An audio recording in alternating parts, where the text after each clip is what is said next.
अस्सलामु अलैकुम वरहमतुल्लाहि वबरकातुहू।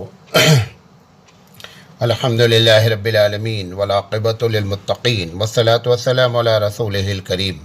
मोहतरम हज़रात, बार बार जो है वो तरावी के बारे में सवाल आ रहा था, और उसमें एक सवाल जो है वो सवाल तो बहुत सारे आए हुए हैं जो मैं रात को इंशाअल्लाह हम उसको अटेंड करेंगे, और लेकिन एक सवाल जो मैं चाह रहा था कि वो आप लोगों तक जल्दी पहुंच जाए, वो ये पूछा गया है कि क्या नबी करीम सल्लल्लाहु अलैहि वसल्लम ने कभी तरावी 20 रकात घर में पढ़ी है। पहला सवाल ये है। और दूसरा सवाल ये आया हुआ है कि क्या जमात तरावी की जमात का शरई हुक्म क्या है।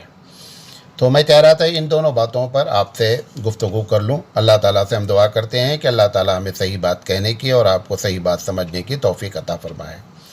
देखें, नबी करीम सल्लल्लाहु अलैहि वसल्लम ने सही बात बता रहा हूँ आपको कि नबी करीम सल्लल्लाहु अलैहि वसल्लम की किसी भी हदीस में लफ्ज़ तरावी का कोई ज़िक्र नहीं है, लेकिन नबी करीम सल्लल्लाहु अलैहि वसल्लम ने रमज़ान में एक्स्ट्रा नमाज पढ़ी है। ये एकदम सही हदीस से साबित है। सिर्फ़ इख्तलाफ है कि कितनी रकात पढ़ी है। कुछ लोगों के नज़दीक 8 रकात पढ़ी है एक्स्ट्रा, कुछ लोगों के नज़दीक 11 रकात पढ़ी है वितर मिला कर के, लेकिन कुछ लोगों के नज़दीक 20 रकात है। जो 20 रकात वाले हैं उनके पास जो सबसे बड़ी दलील है वो ये है कि जब हज़रत उमर रज़ी अल्लाह तआला अन्हु के ज़माने में सहाबा ने तरावी की जमात पर इजमा किया, रकात पर नहीं। इसको नोट कर लें, ये मैं आपको स्पेशली बताना चाह रहा हूँ। ये गलत फहमी पैदा की जाती है कि अल्लाह के रसूल सल्लल्लाहु अलैहि वसल्लम के बाद हज़रत उमर ने 20 रकात तरावी शुरू की। हज़रत उमर को ये पावर ही नहीं है अल्लाह की जानिब से, ना किसी की जानिब से, शरीयत की जानिब से, कि वो अपनी तरफ से रकात को मुतय्यन करें। नबी करीम सल्लल्लाहु अलैहि वसल्लम ने जो ये बात फरमाई थी कि खुलफाए राशिदीन का इत्तिबा किया जाए, हज़रत उमर रज़ी अल्लाह तआला अन्हु ने सिर्फ़ और सिर्फ जमात शुरू की है। अब सवाल यह है कि नबी करीम सल्लल्लाहु अलैहि वसल्लम ने कभी घर में तरावी पढ़ी है 20 रकात या नहीं।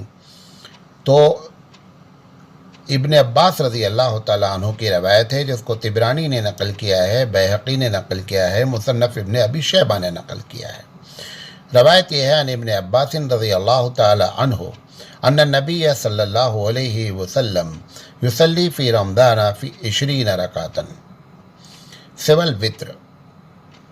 अल्लाह के रसूल सल्लल्लाहु अलैहि वसल्लम से रवायत इब्न अब्बास फरमाते हैं कि नबी करीम सल्लल्लाहु अलैहि वसल्लम 20 रकात रमज़ान में पढ़ते थे, वित्र को छोड़कर। इस बुनियाद पर यह बात एकदम तयशुदा है कि अल्लाह के रसूल सल्लल्लाहु अलैहि वसल्लम ने जमात से कभी तरावी 20 रकात नहीं पढ़ी है। जो एक रवायत में मालूम होता है कि 3 दिन आपने पढ़ी है नमाज, वो तहज्जुद है या तरावी है, उसकी कोई सराहत नहीं। जैसा मैंने शुरू में कहा कि लफ्ज़ तरावी हदीस में ज़िक्र ही नहीं है, लिहाजा ये अल्लाह के रसूल सल्लल्लाहु अलैहि वसल्लम एक्स्ट्रा 20 रकात पढ़ते थे, उसी का नाम तरावी रख दिया गया। लेकिन उस पर इस हदीस के बारे में लोगों का कहना है कि हदीस ज़ईफ़ है। मैं थोड़ी देर के लिए मान लेता हूँ, है हदीस ज़ईफ़, हम भी जानते हैं। लेकिन हज़रत उमर रज़ी अल्लाह तआला अन्हु के ज़माने में तमाम सहाबा का इस पर इजमा करना और 20 रकात पढ़ना, ये इस बात की दलील है कि अल्लाह के रसूल घर में ही 20 रकात तरावी पढ़ते थे। क्यों? 2 वजह है। पहली वजह तो ये है जो आपने जब 3 दिन आपने जमात से पढ़ाई तो उसकी वजह बयान फरमा दी आपने कि तुम्हारा शौक़ देख करके मुझे लग रहा है कहीं ऐसा ना हो कि अल्लाह ताला इसको फ़र्ज़ कर दे, लिहाजा मैंने जो है वो नहीं पढ़ाई। एक वजह तो ज़िक्र है, घर के वहाँ रकात वगैरह का कोई ज़िक्र नहीं है।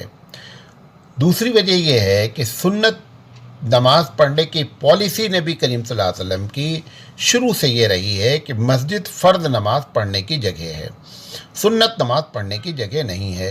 लिहाजा आपने कभी मस्जिद में 20 रकात तरावी पढ़ी नहीं। तो मैं ये कहना चाह रहा हूँ कि इस वक्त अगर कानून ऐसा आ गया है कि आप मस्जिद में तरावी न पढ़ें, तो आप ये देखें अल्लाह के की ये भी एक पॉलिसी में से पॉलिसी है, जैसा कि उलमा हमारे बयान करते हैं कि नबी करीम सल्लल्लाहु अलैहि वसल्लम की हर सुन्नत को परवरदिगार आलम ज़िंदा करता है, ज़िंदा रखता है, और कम से कम एक मरतबा तो ज़रूर ज़िंदा होती है।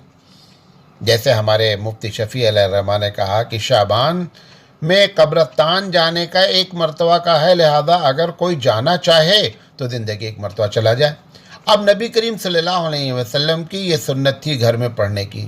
حضرت عمر رضی اللہ تعالیٰ عنہ کے زمانے سے وہ جماعت سے پڑھی جاتی رہی، لہذا یہ سنت کبھی نہیں ادا ہوئی۔ میں یہ کہہ دی اس حدیث پر کبھی عمل نہیں ہوا، سنت نہیں کہیں گے ہم، اس حدیث پر کبھی عمل نہیں ہوا۔ اس حدیث پر جب کبھی عمل نہیں ہوا، یہ اللہ تعالیٰ کی مصلحت ہے کہ اس نے اس حدیث پر تمہارے ذریعے عمل کرا دیا۔ اب قانون ہی ایسا ہو گیا ہے، لہذا قانون کا پالن کرنا ایک ثواب۔ نمبر ایک، قانون کیوں بنایا گیا؟ تاکہ آپ کی وجہ سے دوسرا متاثر نہ ہو، دوسرے کو تکلیف نہ پہنچانا دوسرا ثواب، اپنے آپ کو تکلیف سے بچانا تیسرا ثواب، نبی کریم صلی اللہ علیہ وسلم کی اس سنت کو عمل کرنے کا چوتھا ثواب۔ تو 4 ثواب بیک وقت آپ کو فراہم ہو رہے ہیں۔ لیکن اس کا معنی یہ قطعی نہ نکالا جائے کہ اگلے سال آپ ہماری ان باتوں کو کہہ کر کے کہ گھر میں پڑھنا زیادہ افضل ہے، یہ بھی نہیں ہونا چاہیے۔ یہ مجبوری کے وقت میں فتاوے بدلتے ہیں، اجتہاد ہوتا ہے، لہذا یہ اجتہادی شکل ہے۔